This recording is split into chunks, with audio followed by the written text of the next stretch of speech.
Hi, welcome to the fourth branch program, the place for common sense. Today is Monday, August 5th, 2019. I am MD. It is a grim day for America because welcome to the fourth branch program. As you know, the place for common sense. There is Monday, some sort of casualties that happened over the weekend. In 60 seconds, we will discuss the topics through the prism of common sense.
Thank you for staying with me.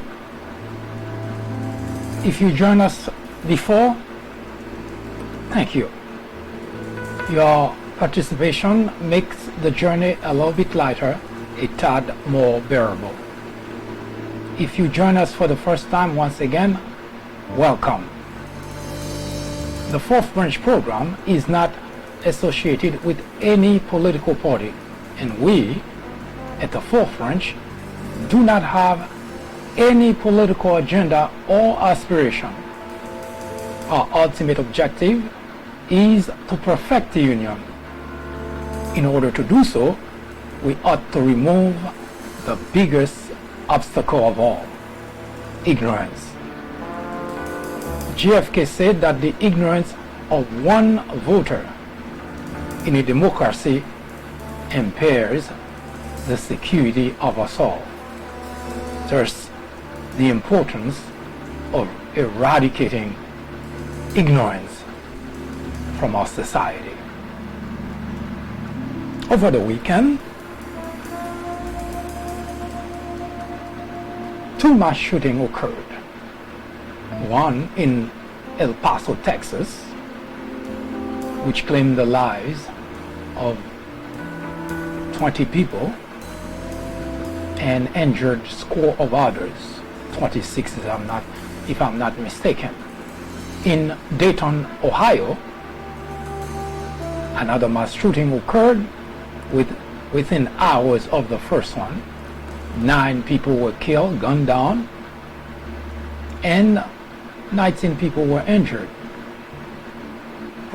Now, in the Dayton, Ohio mass shooting, it is reported that even the sister of the gunman was also among the victims, those who were killed. In El Paso, Texas, it is reported that the individual who committed the mass murder had a manifesto and linked his action directly to the rhetoric of none other than the President of the United States. I'm going to tell you an interesting story. Bear with me. It is relevant, it is related to this particular predicament, tragedies that have been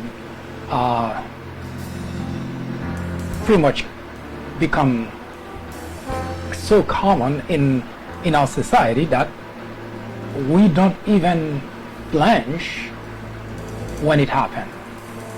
Now, you may have received an invite that says something to the effect, I'm not sure, I'm going to paraphrase here, that this mass shooting, the victims of the mass shooting ought to be considered at fault for those type of tragedies.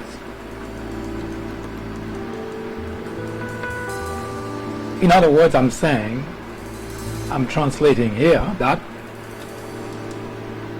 the victims are responsible for the very problem, for the very tragedy that happened to them.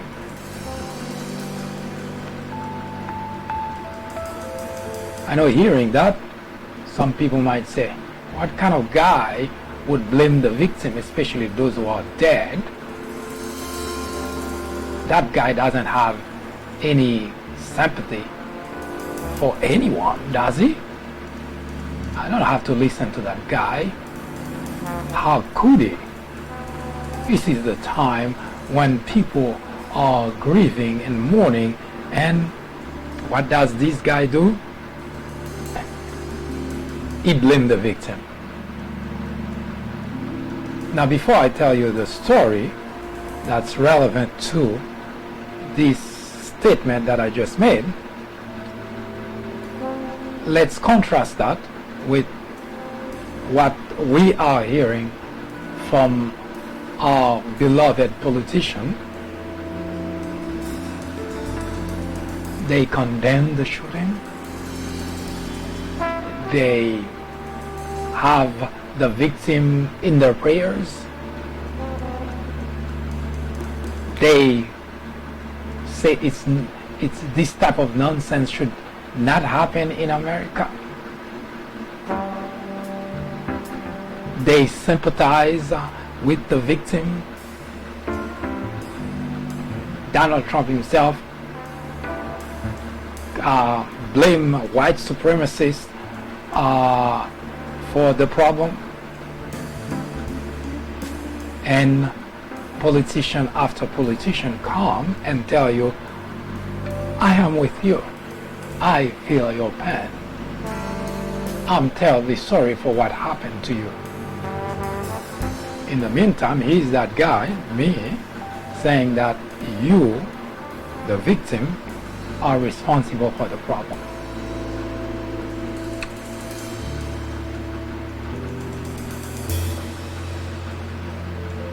In total, this past week, 29 people lost their lives, and to the last count, almost 45 people were injured. And in the case of El Paso, Texas, I recall having been told that there were at least 11 people, 11 of the injured, who were in critical condition. What that means is the number of deaths in El Paso, Texas may rise. So we have up to this point 20 and 11 in critical condition. And in Dayton, Ohio, 9 killed, and I might as well add that the difference in terms of mass shooter between El Paso, Texas and Dayton, Ohio is in Dayton, the murderer, the mass shooter, was killed, but in El Paso, Texas, the mass shooter was apprehended. I believe in Texas, the name of the gentleman, whom I believe was around 21, 22 years old, was Patrick Cruciers. I'm not really sure if that's the right pronunciation, but nevertheless. In Dayton, Ohio, it was Connor, something to that effect.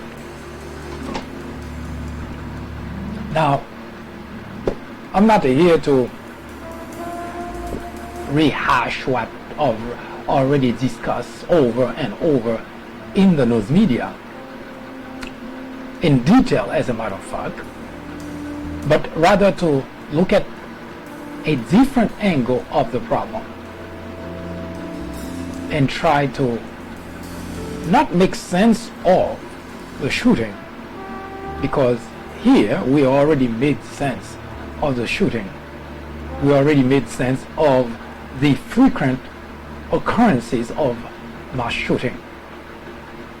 And that's not what we're going to be talking about. We're going to present to you an aspect of the problem, point fingers to those who are responsible, as we started doing, and also offer a solution. Because as you, if you watch this program before, you know that we do not, this is not a news media. We do not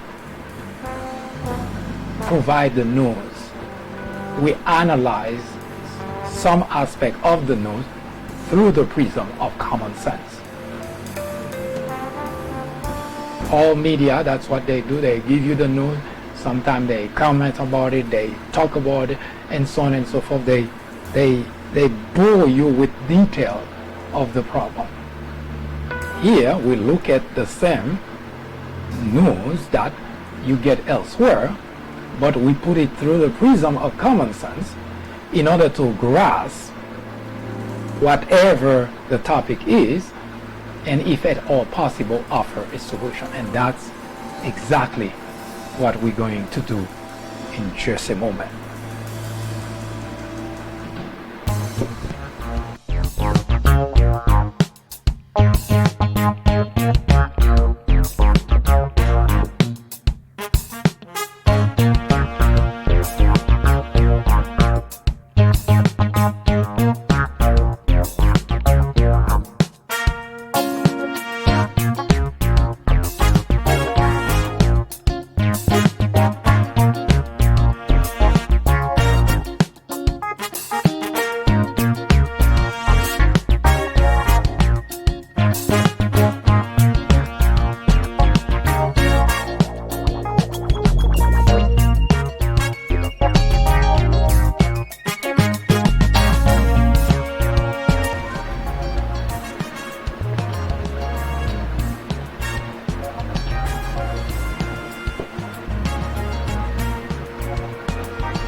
Imagine the following scenario.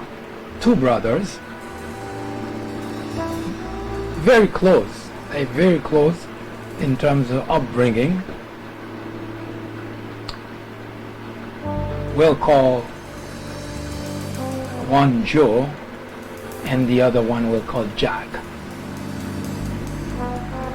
Joe has a rather large family, 4 kids, 3 boys, 1 girl. Jack, on the other hand, has just 1 child.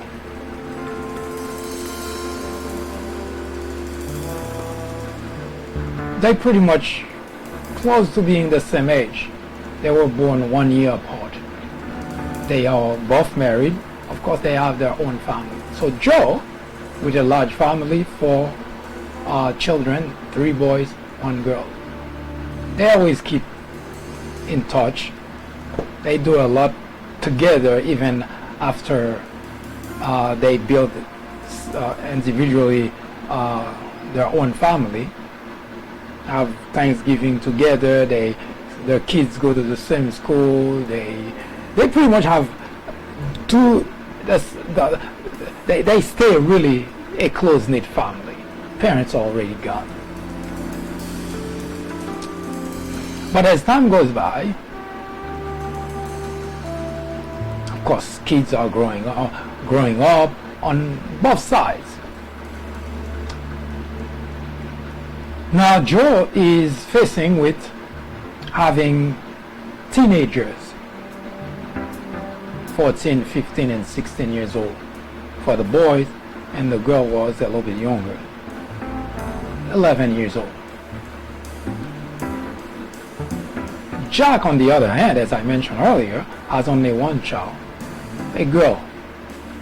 Not that it's relevant, but for the sake of telling you the real story.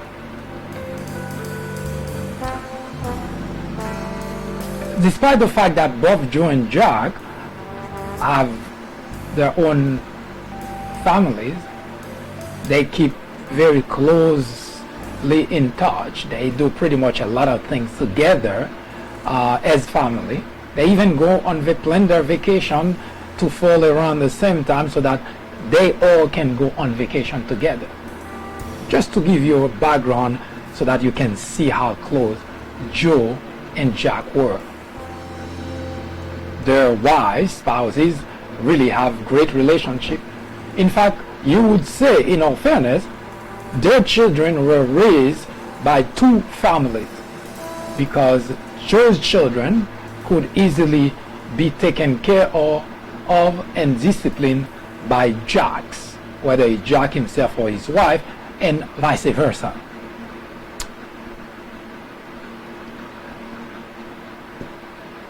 Growing up, as I mentioned, Joe's family, of course 3 boys, 14, 15, and 16 years old, start straying away from the type of principles that they were getting from Joe, their father. And they start getting involved in really doing teenagers things, but nevertheless dangerous, doing drugs. Of course, their parents were able to teach them how to shoot, although both Joe and Jack are always very strict about letting their firearms falling in the hands of their children. So they always keep it in safe location. So as Jack, finding out, because there was no secret between the two brothers, and Joe and Jack live in the same vicinity, so they can see each other at any point in time during the day or any time that they feel like. So Jack found out that Joe's sons, all 3 of them, were involved in some sort of really activities that didn't seem right. It looks like they were doing drugs. So Jack tried to talk them out of it, tried to discipline them, but it didn't go well. So Jack passed the information to Joe, their father, in order to take matter into his own hand. And Joe seems to not be concerned much about what really was going on, meaning that his sons were involved in doing drugs, consuming, that is. So every time Jack had a conversation with the brother, brought that up and let Joe know that if he doesn't take care of this problem, then not only the kids will pay the consequences, but he also, as the father, will pay some consequences of that type of behavior and activity. And Joe always let Jack know that, yeah, he'll take care of it. You know, their kids, they'll grow out of it. And that was most of the time what Joe's reaction were in terms of the predicament. So Joe think that the kids, well, teenagers, boy, needed a little bit of space for them to do their own thing, and because they were being raised in a loving environment with loving father, loving mother, then they would eventually move away from doing consuming drug, and they would get back to their senses. But the father felt that the best way to deal with the predicament is to let the kids do their own experience, and in his own logic, they will grow out of it. So, but Jack, the brother, never stopped pretty much hounding, if you like, Joe, the brother, about the fact that he had to take care of the situation.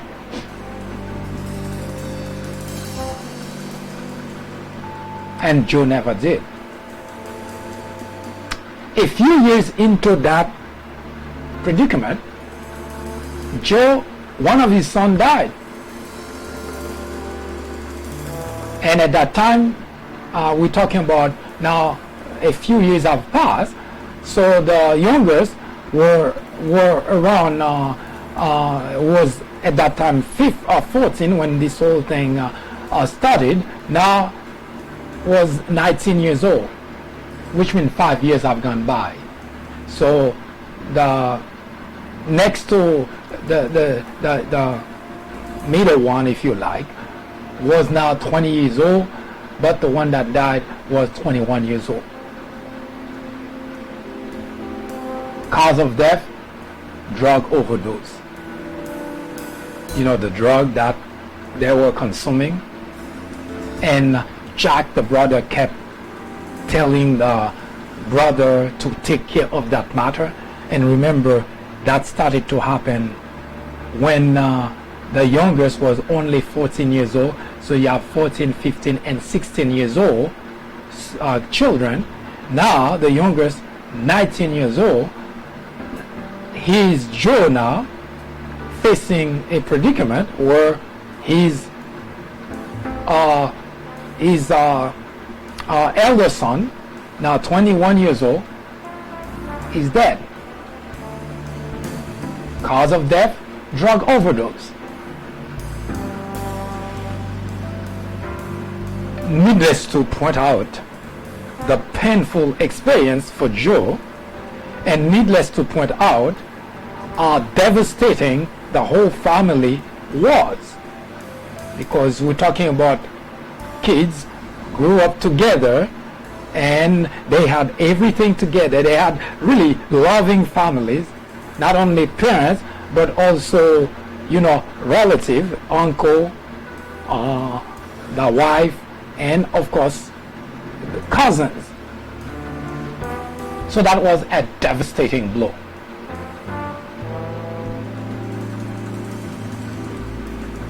What do you think Jack should tell Joe at that point? Because Jack, for 5 years,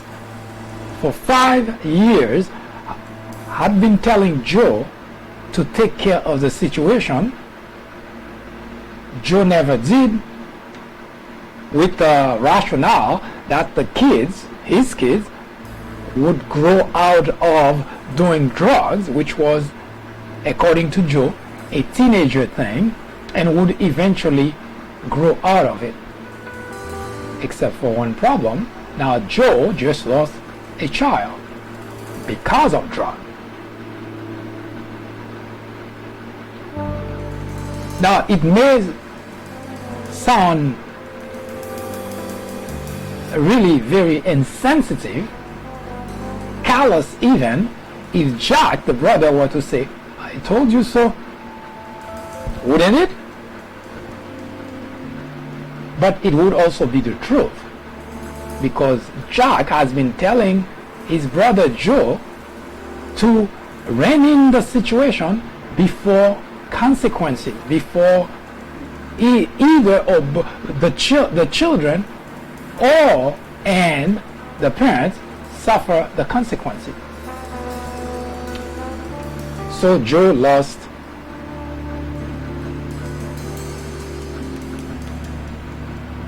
the eldest son.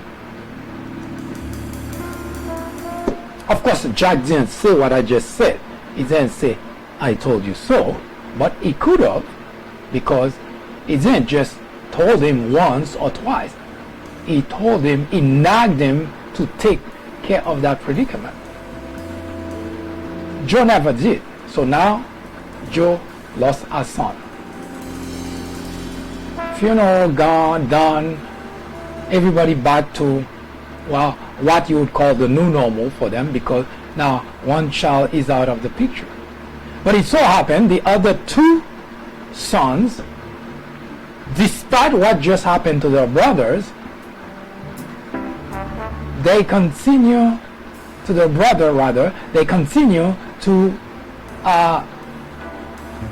in secrecy, of course, because now they don't want, because the father who initially kind of almost like give them a green light, so they realize that because of what just happened, there is no way in the world that the parents will be okay with them doing drugs or continue to do drugs. So they hide behind the scene to continue to do so. And by sheer luck, Jack, the brother, their uncle, found that out and of course talked to the brother, Joe, about that and say, well, the other two kids, they still doing drugs. Joe, you need to take care of that. Now there is a precedent. Jack doesn't have to really spell it out for Joe, because Joe just suffered the consequences of not doing anything, and he lost his son under the circumstances of those kids doing drugs. Now it is again, Jack told Joe that the other two kids are still doing drugs, and if you don't do anything about it, the consequences will be devastating. Jack didn't have to spell it out for Joe, because Joe knew what that meant, because after losing a son under the same circumstance, then the devastation is pretty obvious. But as before, Joe did not try to fix the problem and figure out, well, it was overdose, an accident, and I'm sure those two sons that he have left would take precaution, would not really go and get overdose on that same thing that killed their brother. At least that's what Joe believed would happen. One day at work, Joe was called by a hospital where another of his two sons left, was admitted and was unconscious. So needless to tell you, when Joe received that phone call, he was out of his mind, because he could see flashing in front of him the scenario that happened to him not too long ago when he lost the first son. So he left the workplace, rushed to the hospital, and he met with the doctor, who told him that he believed that the son had a drug overdose, and the hospital was doing everything to clean it up.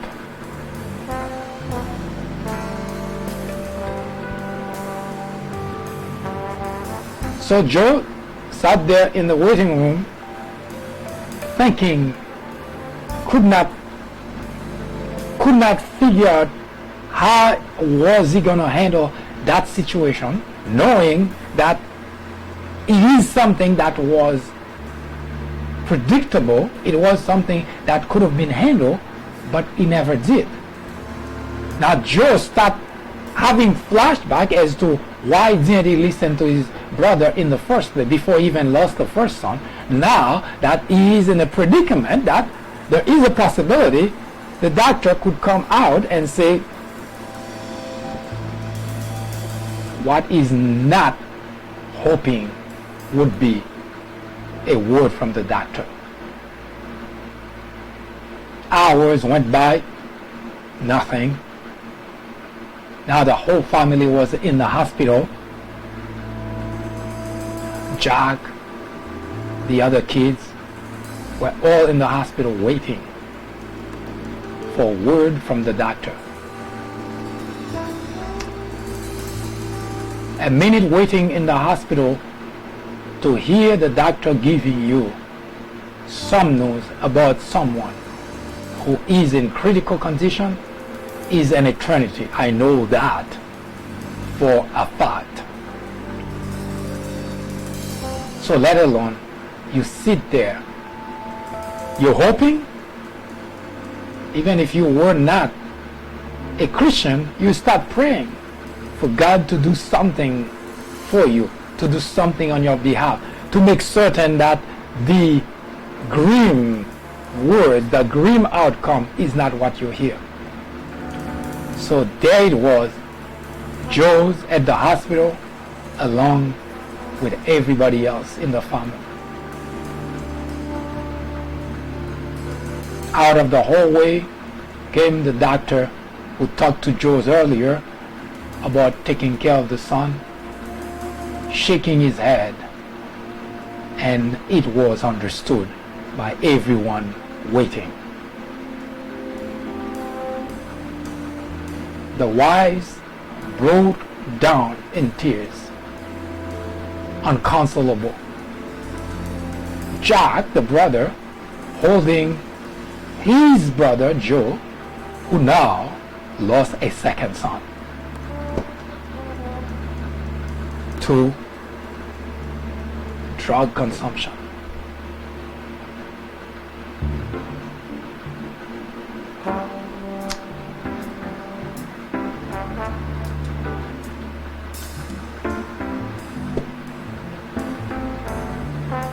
Now, needless to tell you, in predicament like that, when something as tragic as the death of your child happen, you need support, you need people to give you words of encouragement, you need people to be there for you. Not to tell you, I told you so. But even if the person doesn't say that, you cannot but conclude that what must be going on through the person's mind.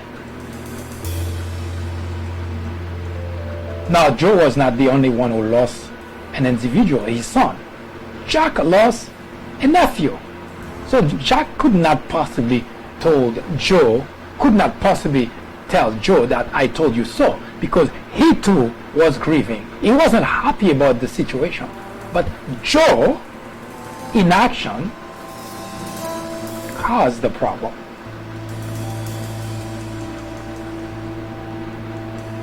But if you put relationship aside, meaning Jack related to Joe, and you go through the rationale, bring some logic into the conversation, then you would say that there were two people responsible for the tragedy. One, there was the son who watched his brother die because of drug consumption, overdose. And there was Joe, the father, who watched his son die of drug overdose. Both decided to do absolutely nothing. Now, through the prism of logic, through the prism of common sense, those two people were responsible for the tragedy, their own tragedy, the victim and the father. Yes, it sounds insensitive, it sounds callous, because at the time that someone is grieving, then it is not really the time for you to say, you should have known better. Right? But who was responsible?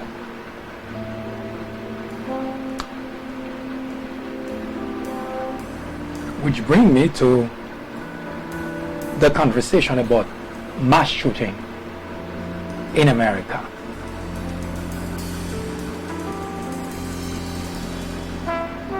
When we return.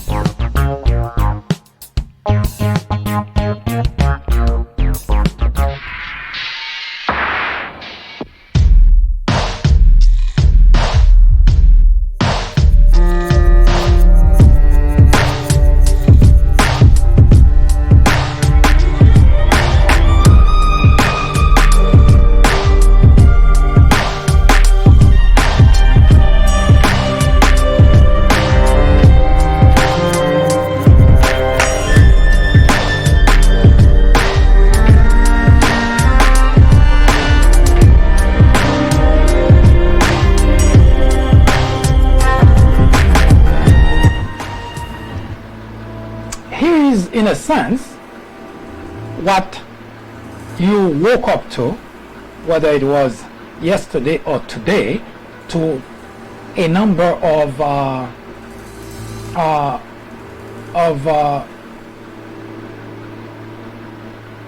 news organization talking about the mass shooting. He is one of such.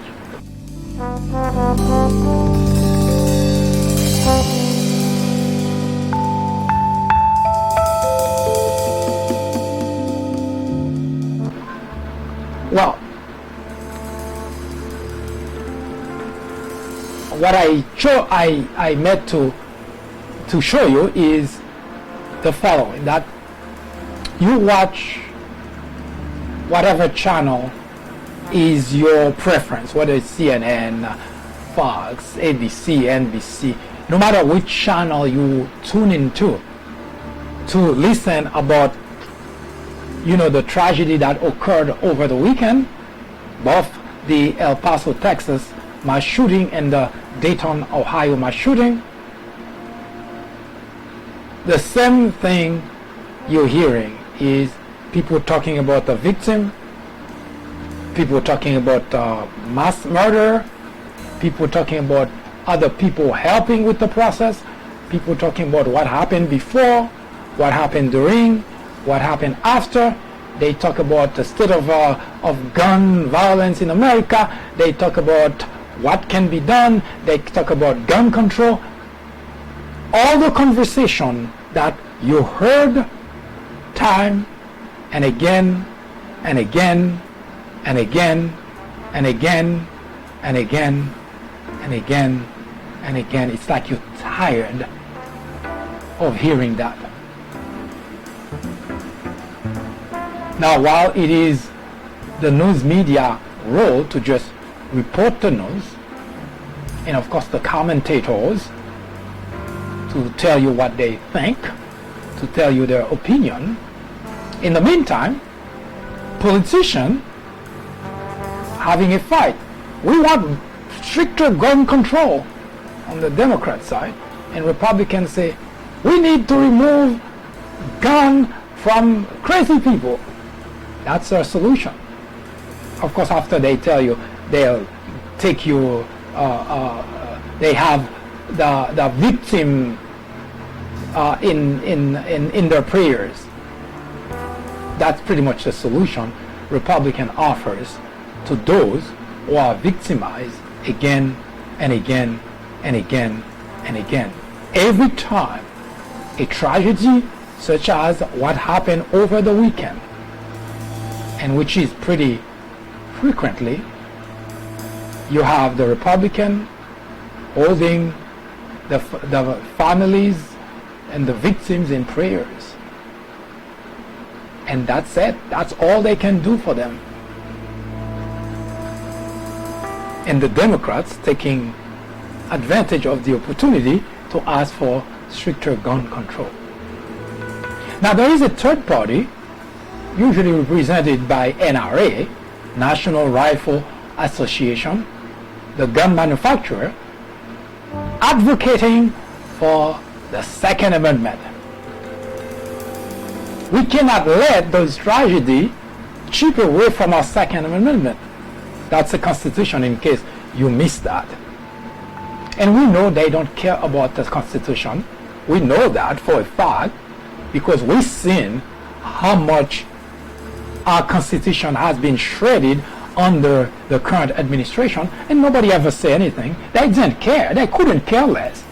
But there is a reason that they always want to evoke the Second Amendment every time there is a debate about gun control. Now, I'm going to take you in the journey of looking at those type of issues through the prism of logic and common sense. Now, I'm only talking to those who have an interest in making things better for the country, because there are plenty of people who couldn't care less. And those people, they are easily identified because every time a tragedy like that happens, they say the exact same thing and they do absolutely nothing. Now we know that everything in this country, and that's the reason the people always become the victim of Washington, because of what I'm about to show you, what I'm about to discuss with you, using those tragedies that occurred over the weekend as a backdrop for that conversation.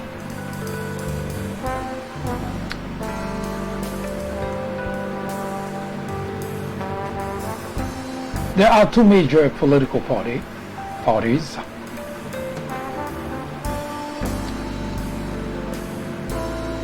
And if you watched this program before, you already know that the major difference, the big difference between Democrats and Republicans is the following. Democrats tell the legislators exactly what they have in mind. Republican legislators lie to the constituent. I don't just say that. In fact, I've been giving you example after example after example that the Republican legislator in Washington do not give a hoot about the constituent. They do not care an iota about the constituent. They prove that beyond the shred of a doubt. Now you may want to ignore it, just like I showed you in the example earlier that Joe, who lost a first son to drug, who could have done something before that tragedy even happened to his family, because his brother Jack has been telling him to take care of the situation. He ignored it. He lost son one, number one, and yet he still did not do anything about it, and then he lost son two.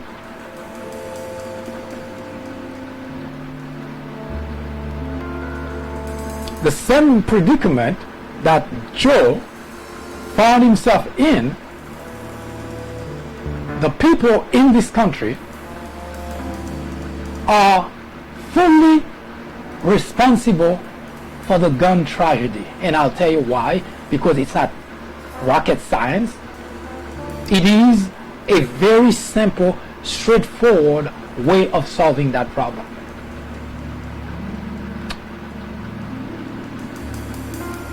Republicans overwhelmingly stand against any legislation that would strengthen gun law, that would restrict gun and make it very difficult for people to have guns, machine gun, assault weapon, automatic weapon. Democrats have been adamant about, let's pass that law. Let's bring that legislation to save our children, to protect our generation. Now you can put any spin you want in it. You can try to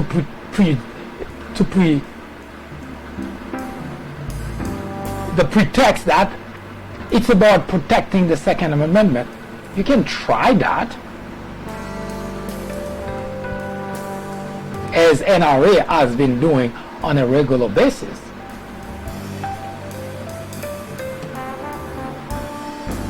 But none of that would wash, because none of that does anything to the Second Amendment.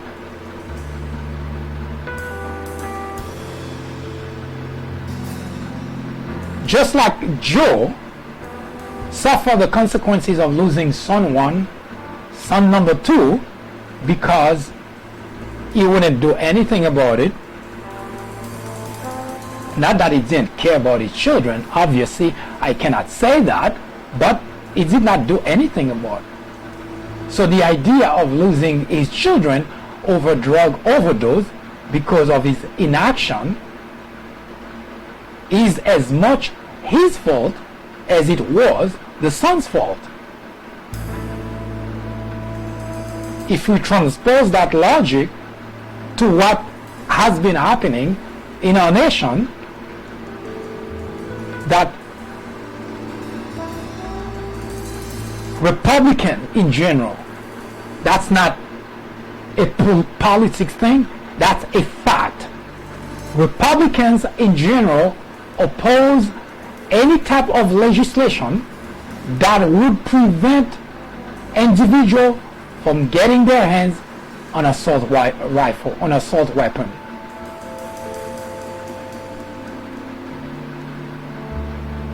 Republicans overwhelmingly across the board stand in the way of that happening. And it's not something that happened yesterday. That's something that's been happening over and over and over and over and over and over and over. It is tiring. It is exhausting. But you know what happened? Every election, the same people that complain about the Republican not doing the right thing go to the poll and vote the same individual back to Washington.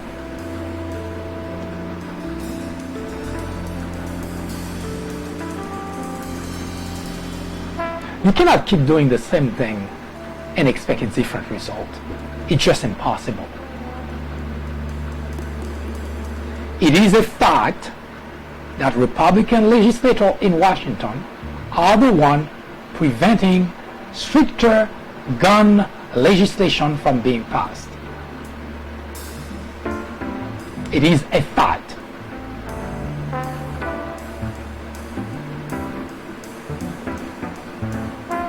Wait a minute, but the solution can be much easier, can it not? If you know what's causing the problem and you don't do anything about it, when a tragedy occurs, don't pretend you don't know that you too are responsible for the problem. Yes, as callous, as insensitive as it might sound, those people who become victims of those tragedies, a number of them are also responsible for the tragedies. A tragedy happened, they complain, they mad, they upset, legislators should do something about it, but guess what? The reason nothing is being done is because Republicans always, read the word, always oppose legislation that would prevent those things from happening.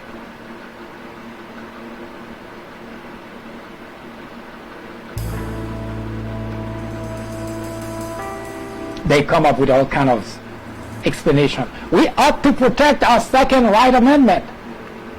You think it's about the second right that they're interested in? Your Republican legislature couldn't give a hoot about the Constitution, because watch what they're doing, how they helping undermine the Constitution. So they don't care about the Constitution. We already know that. Now, you may buy it, but we know that's not the case.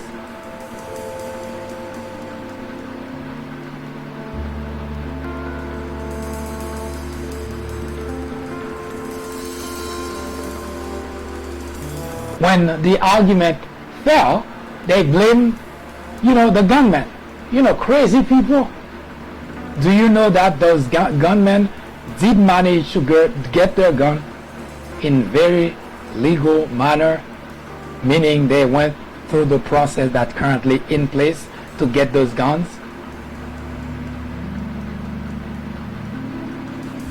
Meaning they could not be, based on what it is the legislations are, based on the really soft laws that we have today, we could not possibly prevent it.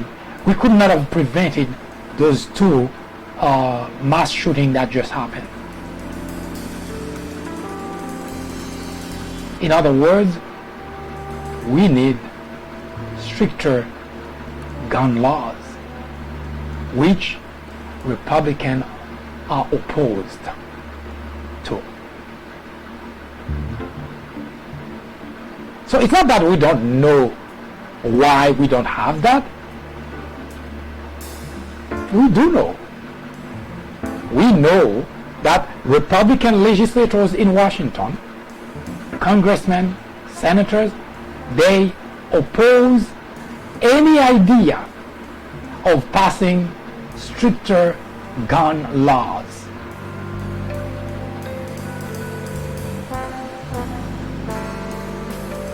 But if you continue to vote them in office, how can you have anything better than what you have now? Why would you complain every time that you or a member of your family fall victim of mass shooting? You are the one who are helping to perpetuate the problem, because Republicans, read Republican, GOP, they are solely responsible for that problem. So the idea of talking about it every time it happened as to, oh my God, no, we know where the problem comes from. You, the people who keep electing those individuals back in office, you should stop complaining about being victimized by mass shooting, either you, family member, or whatever. You should stop complaining, because you can change that, but you choose not to. And I guarantee you, in 2020, you're going to send those same people back to Washington. And you're going to continue having the same conversation every time a mass shooting occurs. And so far, we have had 3 separate mass shootings that's linked directly to the current president of the United States. His language. You continue to support him. You continue to cheer him. And it's not just you. Corporate organizations are pouring money into Donald Trump camp in order to help him get reelected. So the problem is not just a few politicians. The problem is the Republican Party as a whole has a problem. They like to talk about family values when their action clearly say they couldn't give a damn about family values.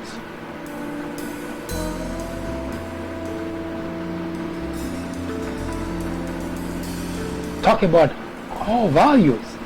They couldn't give a hoot about core values.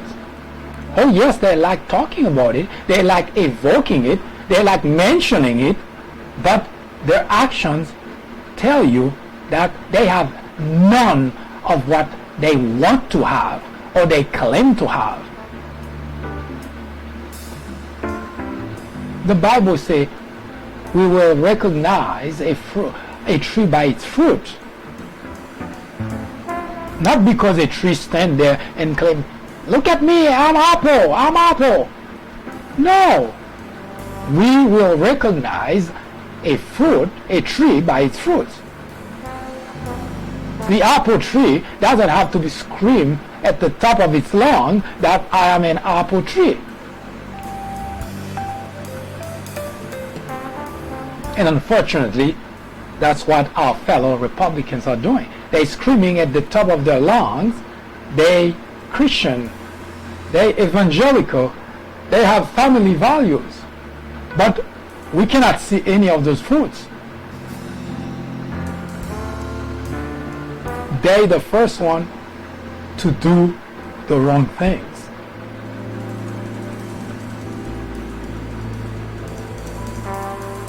So, as it is said in the invite, the victims are also responsible for their own victimization. Or some of them, I cannot say all of them. But Republicans, the Republican legislators stand in the way of gun reforms in America. All the Republicans.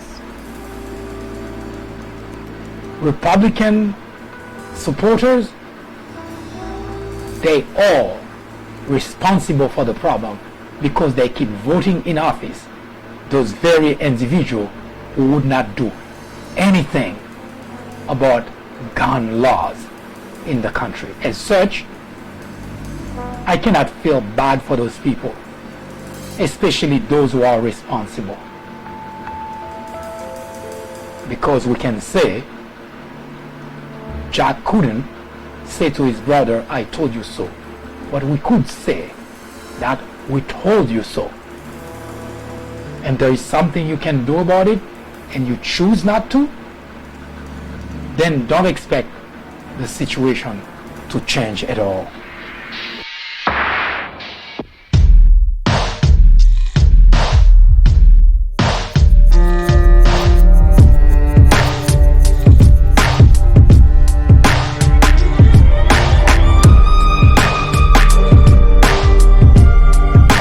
In 1996, a small network by the name of Fox News was launched with just 17 million viewers. Today, with over 100 million people watching regularly, Fox has become the greatest threat to our democracy, constantly bombarding the airwaves with false information, distortion of facts, and outright lies presented to its audience as news. Fox has created an army of blissful ignorance. According to a survey, 82% of Fox viewers are ignorant of facts and the truth. To keep millions of people in ignorance not only prevents democracy from flourishing, but it also clears the path to authoritarianism, to dictatorship, Martin Luther King Jr. said, "Nothing in all the world is more dangerous than sincere ignorance and conscientious stupidity." Let me finish by saying that democracy cannot survive in an environment where truth and facts do not matter. At Fox, truth and facts do not matter. Indeed, democracy in America is in jeopardy. It is a crisis the country can no longer ignore.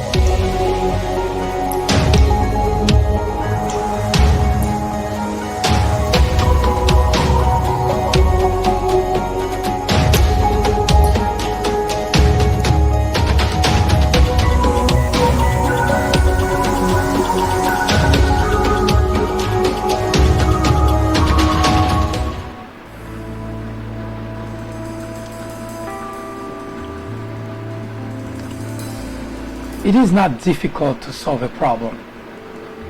Once you identify the problem, you identify the roots of the problem, the solution is easy.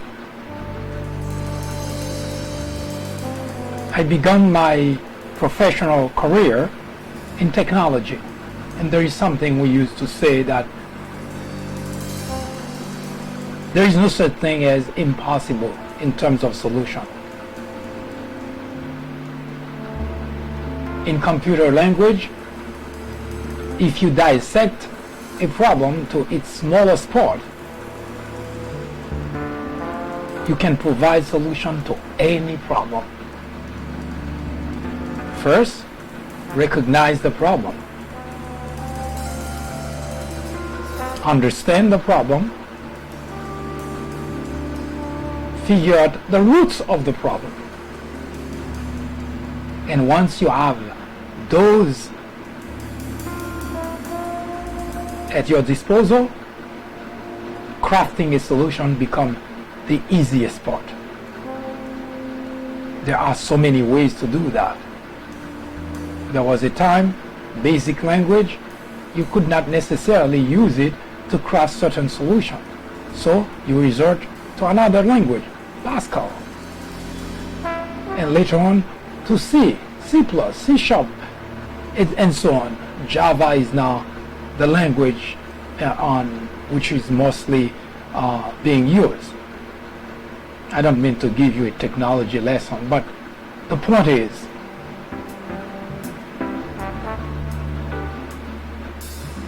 if you don't know what the problem is, it's difficult to provide a solution.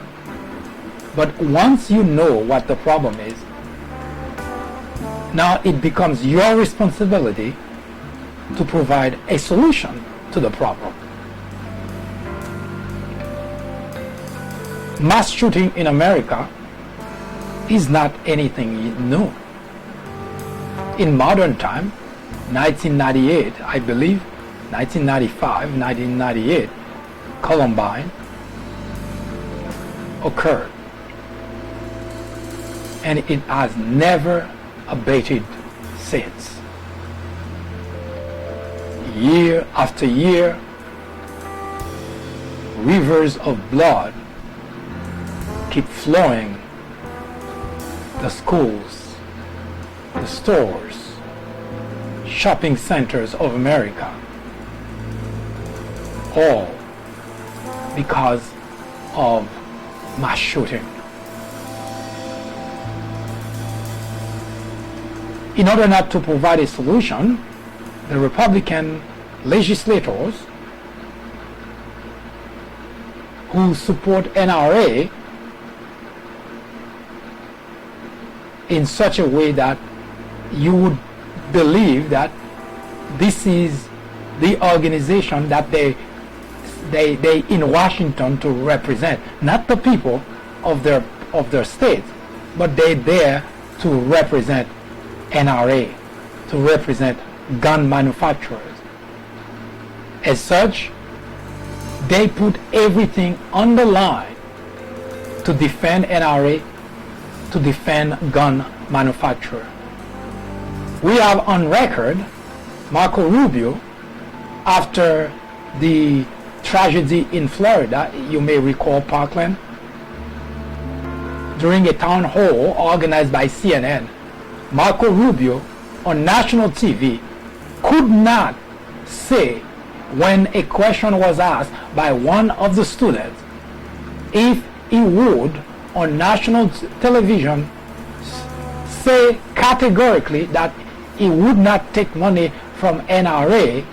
Marco Rubio never could get himself to say that.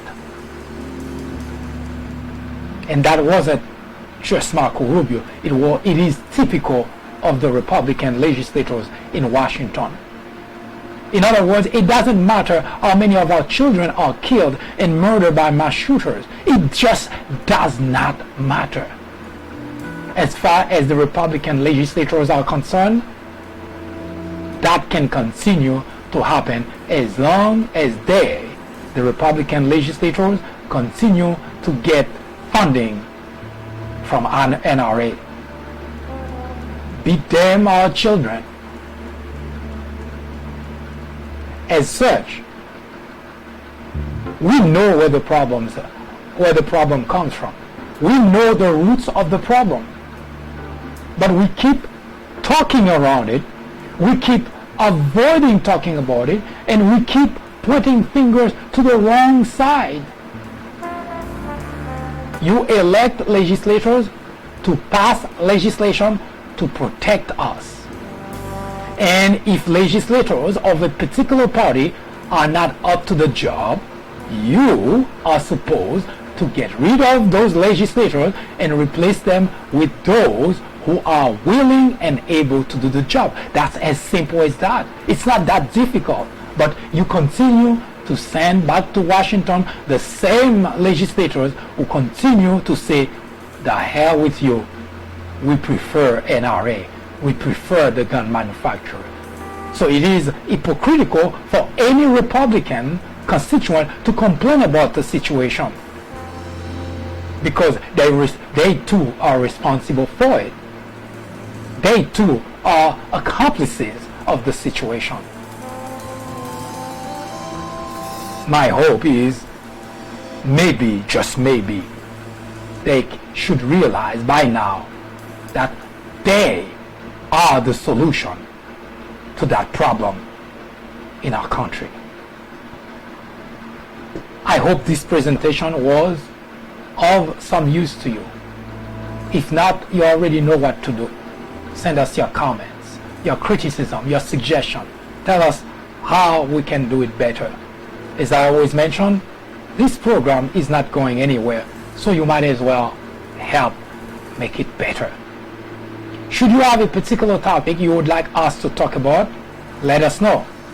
We will research it, we will debate it right here on the Fourth Branch program, the place for common sense.